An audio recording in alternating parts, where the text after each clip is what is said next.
Pirated SPG. Striktong patnubay at gabay ng magulang ang kailangan. Maaaring may masiselang tema, lengguwahe, karahasan, sexual, horror o droga na hindi angkop sa mga bata.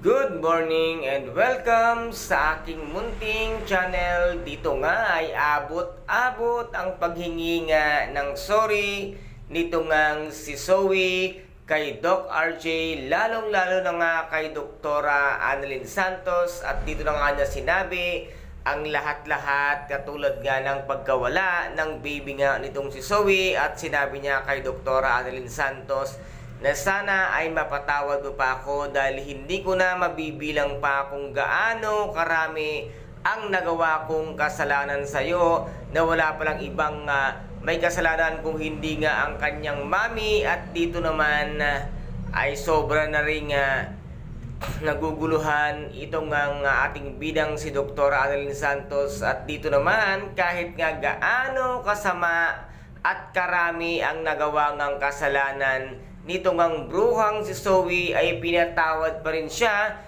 ng mag-amang tanyag. At kasama nga si Miss Nushi na sinabi niya nga dito na kahit na ano pang mga kasalanan nagawa mo, sa dinami-dami nga ay ginawa mo pa rin ang dapat at ang tama.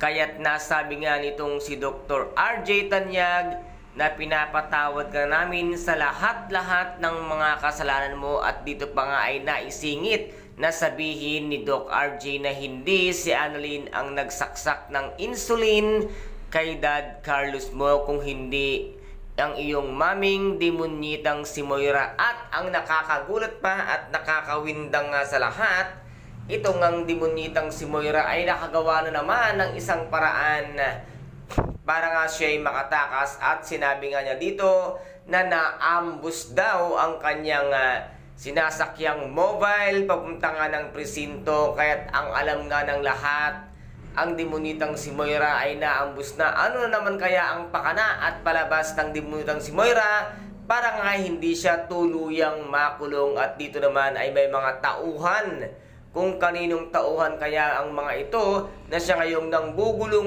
sa loob ng Apex Medical Hospital. Sa nalalapit na nga na pagtatapos ng abot kamay na pangarap, ay meron pa rin palang mga tauhan ang demonyitang si Moira para nga manggulo sa Apex Medical Hospital. Kakaiba ka talaga, demonyitang si Moira. Kayang-kaya mo pa rin gumalaw at may magalamay ka pa rin na mauutusan para nga manggulo sa hospital. Kaya guys, ito po ang ating pakaabangan sa nalalapit na pagtatapos ng abot kamay na pangarap at kung ano pa ang magagawa ng demonyitang si Moira, na sabi nga nila ay naambus na, ay nakakagalaw pa rin at nakakagawa nga ng kalokohan at kademonyohan. Kaya guys, kung nagustuhan po ninyo ang aking videos for today, paki-subscribe na lamang po ng aking channel, paki-like and share para maging update kayo sa lahat ng gagawin kong videos. Maraming salamat po. Ingat, God bless and bye-bye!